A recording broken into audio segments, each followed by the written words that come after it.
पिता पुत्र पवित्र आत्मा यांच्या नावे आमेन.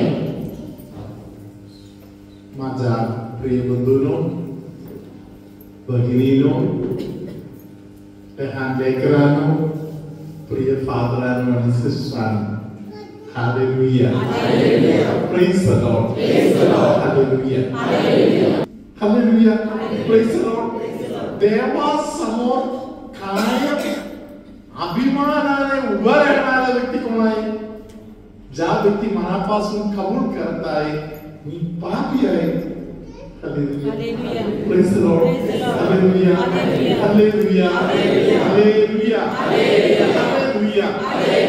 आता आपण ऐकलेले जे भाग आहे त्या बरोबर तिथेच वंशराजच्या बोधवचन 27व्या अध्यायातील पहिले वचन आणि दुसरे वचन आपण उजवा हात वर करून सिस्टरांच्या मागे स्पीड न वाढवता अर्थ समजत हळूहळू बोलूया. खूप अंधकरणापासून देवानी आपल्याला शिकवण्यासाठी हे वचन लिहिलेलं आहे. खूप सुंदर वचन आहे. आपण दोन्ही हात वर करत सिस्टरांच्या मागे आपण आता बोलू.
छोटासा फायद्यासाठी खोटे बोलणारे, लबाडगिरी करणारे लोक आहेत. छोटी गोष्ट, मोठी गोष्टी पण नको, अगदी बारीक सारी गोष्ट. Hallelujah. Praise the lord. Hallelujah. धन्यवाद Yeshu. Hallelujah. Praise the lord. Hallelujah. एकदा एका मम्मीने डब्बा घेऊन त्याबरोबर आपल्या मुलाला घेऊन माझ्याकडे आले. Praise the Lord. त्या मम्मीने मला सांगितलं, फादर, यामध्ये जेवढ्या वस्तू आहेत माझ्या पोरांनी इकडून तिकडून चोरून आणून घरी ठेवलेलं आहे.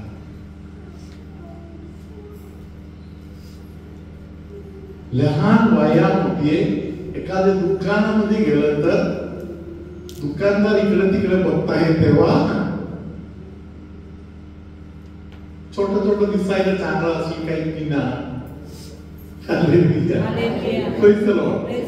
बारीक सारी गोष्टी ते इकडून तिकडून गोळा केलेलं आहे. मुलगा अगदी छोटा आहे, छोट्या वयातील मुलगा. Hallelujah. Praise the lord. Hallelujah. काही होते या पापाच्या बंधन ज्यांनी शिकून घेतलेलं आहे ते आपल्या स्वभावाचा भाग म्हणून हळूहळूच बनत आहे. शेवट काय होते? हालेलुया. मोठा झाल्यावर सुद्धा सुटका नाही मिळणार. गेल्या रिट्रीट मध्ये प्रार्थनामध्ये आलेल्या सगळ्या लोकांना बद्धमुक्तीचा एक विशेष आशीर्वाद सर्वांना देऊन पाठवला. बारीक सारी गोष्टीमध्ये खोटे बोलण्याचा सवय, बोलता समजत नाही. हालेलुया. काही लोक मस्का मारायला लोकांच्या विचार. काही लोकांना येणे जाणे मध्येच लगेच कळते नमस्कार मारायला आलेला आहे पाठीमागे हेतू वेगळा आहे, हेतू वेगळा आहे. Hallelujah, praise the lord, hallelujah, hallelujah, hallelujah, praise the Lord. तुम्ही लिहून ठेवा हे वचन, घरी गेल्यावर सुद्धा या वचनाबद्दल मनचिंतन करायचं. स्वार्थासाठी माणसं लबाडगिरीने थोडं थोडं थोडं थोडं काही करून ठेवतात. इकडे तिकडे खोटे बोलण्याचा सवय झाली लावून ठेवलेला आहे, त्यांचं जीवन अवघड होत आहे, सुटका नाही भेटणार. हालेलुया, धन्यवाद येशू. हालेलुया. पवित्र आत्म्याच्या ज्ञानामध्ये पवित्र आत्म्याने बोललेली गोष्ट असे आहे, दोन दगड, एक तर दगड, हालेलुया, नाहीतर काहीतरी पाषाण, हालेलुया, त्याच्या मध्ये एक बी पडले, ते बी तिथून वाढत आला. हालेलुया. कोणतरी जाऊन ते बीचं झाड झाले तर ते उपटायला गेलं तर जेसीबी वापरलं तरी ते निघणार नाही. एक तर त्या दोन दगडापैकी एक दगड तुम्हाला घालवावा लागणार, कारण हे झाड आतून खाली गेलेलं आहे, त्याचा मूळ आतमध्ये जागा घेतलेला आहे. हालेलुया. माणसांचे पाप असा प्रकारे आहे,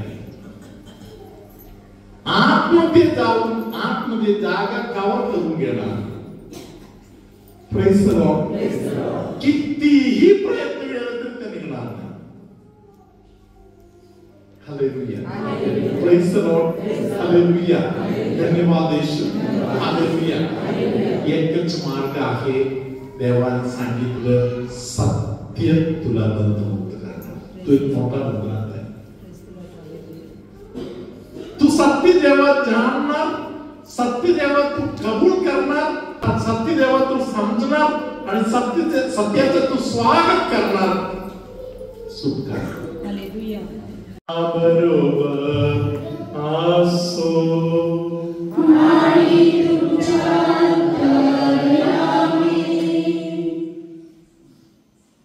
कांद्याच्या या बाजूला चमक भरल्यासारखा होत, एक प्रकारचं दुखणं कोणाला तरी येत असेल तर पवित्र आत्मा त्या दुखण्यापासून त्या व्यक्तीला सोडवत आहे. बाळाच्या देणगीच्या वाट पाहणाऱ्या अनेक लोकांना पवित्र आत्मा बाळाच्या देणगी त्याचा चाहूल आता देत आहे. कौटुंबिक जीवनामध्ये निरनिराळ्या प्रकारच्या समस्या असलेल्या अनेक लोकांना, विशेष प्रकारे गेल्या अनेक वर्षांमध्ये काहीतरी एक नेगेटिव्ह शक्ती, एक दुष्ट शक्ती माझ्या पाठीमागे आहे, एक सावली प्रमाणे माझ्या मागे आहे, असं तुमच्यामध्ये कोणाला तरी वाटत असेल तर त्या व्यक्तीला त्या बंधनातून सोडवून देव एक आशीर्वाद देत आहे. स्वतःचा घर बांधण्याचा स्वप्न हृदयामध्ये ठेवलेले अनेक लोकांना स्वतःचा घर उभा करण्याचा कृपा परमेश्वर पुरवत आहे. जेवण पचत नाही, अपचनाचा त्रास होत आहे, त्यामुळे अशक्तपणा येत आहे, अशा स्थितीतील कोणाला तरी प्रभू आता आशीर्वाद करत आहे. तुमच्यामध्ये कोणतरी एका लहान बालकाला बुद्धीमध्ये, ज्ञानामध्ये वाढ होण्यासाठी मध्यस्थी प्रार्थना तुमच्यामध्ये कोण कोण करत आहे, परमेश्वर त्या व्यक्तीला एक आशीर्वाद देत आहे. त्या लहान बालकाला परमेश्वर एक ज्ञान आणि आशीर्वाद देत आहे. सर्वसमर्थ परमेश्वर पितानी पुत्र आणि पवित्र आत्मा तुम्हा सर्वांना आशीर्वाद देवो. आमेन.